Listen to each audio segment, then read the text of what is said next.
when I was 17 and going to Texas Tech University, I had a roommate who had a book, and the book was by Hans Sennholz.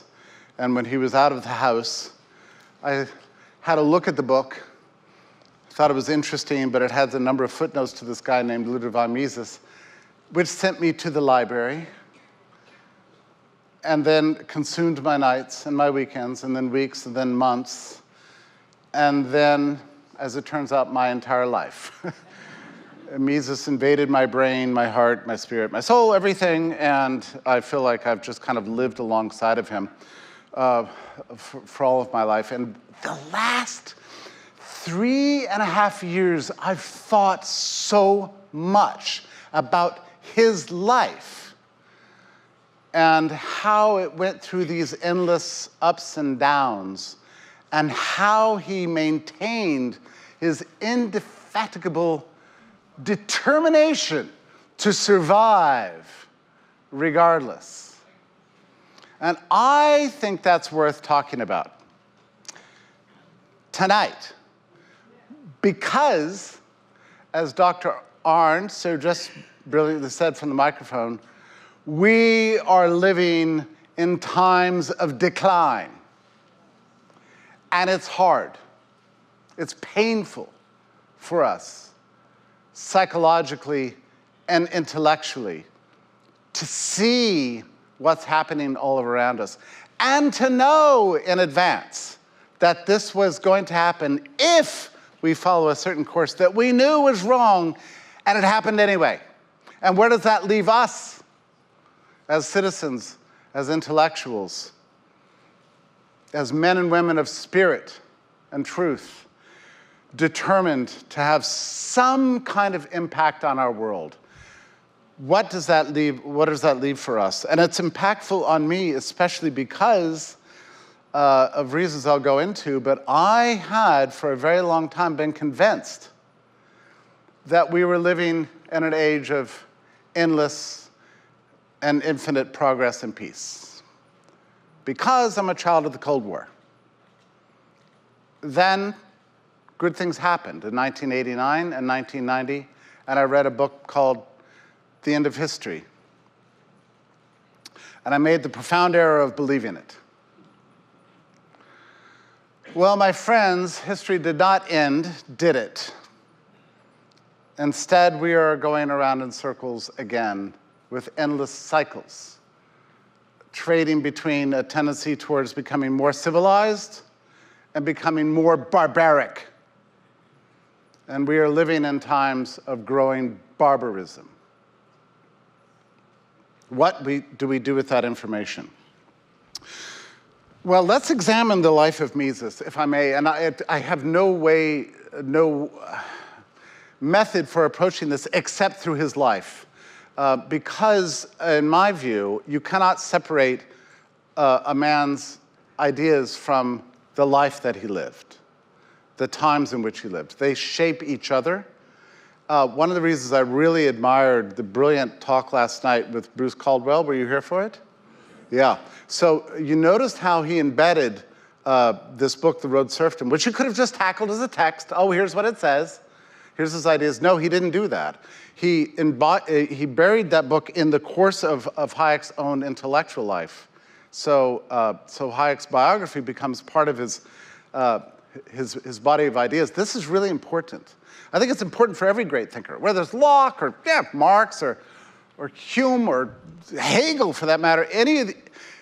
It's wrong to just study a thinker abstractly away from the times in which he lived and the problems that he was presented in his life. Well, Mises was presented certain problems in his life, and he sought answers. And to understand his work requires that you understand the times in which he lived, the issues that he was grappling with. So here we go, right? It's an adventure. It's an adventure to be with Mises in the course of his life. So he was born in 1881 during what's called the Belle Époque. You know, they had it in Europe, they had it in the US. These were good times. Liberalism seemed to be triumphing all over the world. Peace, prosperity, we knew the solutions to human flourishing, to wealth creation. During those years, it's remarkable to think about it, but we went very quickly from the Industrial Revolution, and 100 years later, 150 years later, surrounded by newness and invention everywhere. So we had telegraph, quickly became the telephone. The internal combustion was democratized, and cars all over the place. We learned how to fly. Indoor heating, indoor plumbing was everywhere. The commercialization made a gigantic difference in the landscapes of cities all over the United States and in Europe. So we learned how to transverse huge bodies of water. We didn't know how to do that before because we didn't have a material light enough that didn't sink into the ground. And suddenly we got all the beautiful bridges all over this country, and cities all over the world began to reach up to the skies because we could build now with this beautiful new material called steel that we didn't previously have access to. And it infused an entire generation of thinkers with a wild optimism. I know what that means. I know what that is, right? Because I felt it at some point. I mean, I wrote a book called It's a Jetsons World. Yeah, I thought we were going to have flying cars. Instead, we got school closures and church closures and shop mandates, right? So, I've been wrong. Well, that generation, born in the 1880s, turned out to be wrong too. And it was a devastation for that generation of what we would call liberal intellectuals, meaning classically liberal intellectuals who believed in freedom and believed in power to the individual and democracy as a thing that would work to restrain government. And that was that whole generation, and that's the world in which Mises was born. Infused with a passion to continue the progress all over the world, wealth growing, population growing, beautiful things all around. I think so often of this generation, the great thinker Mark Twain. I live down the street from what was his house in Hartford. And I love Mark Twain so much, but it's so funny because you read him, and he was one of these kind of optimistic intellectuals. He knew that we'd live in a world of peace and prosperity. He used to rage against the things like dueling. Well, dueling's not the best thing, but I tell you what, a lot better than World War I. So they didn't know what was coming. They just didn't know, and it shattered a whole generation. Mises was living in Vienna, born in Galicia, moved to Vienna. His family had been ennobled by the Habsburgs. Jewish family, a family of merchants. No consciousness that his Jewishness made him not Viennese at all. There was no awareness of this. He proudly called himself von Mises. And early in his career, he wrote, so we're going to go through Mises' life really quickly, through his works, so that maybe something in here stands out to you and you can read him. There's nothing better than to read Mises. But his first book was in 1912. It's called The Theory of Money and Credit. And he was taking on a great problem, as the economists in Vienna did at the time. They're always fighting with the Germans. It was always Germany versus Austria. And you know this term Austrian school. It was assigned as a kind of insult by the German historical school. It's like, oh, the Austrian school, those idiots over there who are not sufficiently loyal to the state, who believe that the job of economists is to discover laws of economics and to lay out universal theories. As Germans, we know better than that. The whole job of an economist is just to serve the government and accumulate statistics and be useful to the regime. That's more or less what the German historical school. The Austrian school was really began by Karl Menger, and Mises was, I would say, like third in line. There was Menger, then there was Eugen von Böhm-Bawerk, who was a kind of a contemporary, older than Mises. And Mises was studying in this tradition. His first book was called The Theory of Money and Credit. And he laid out a refutation of the German state theory of money. The state theory of money says that the state invents money and it must always belong to the state and must always serve the state. Mises took a more liberal Mengerian view that money is an invention of the marketplace. It obtains its value through the marketplace and would be better, and society would be better served if the government never intervened in the monetary order, and he had a particular affection for the gold standard.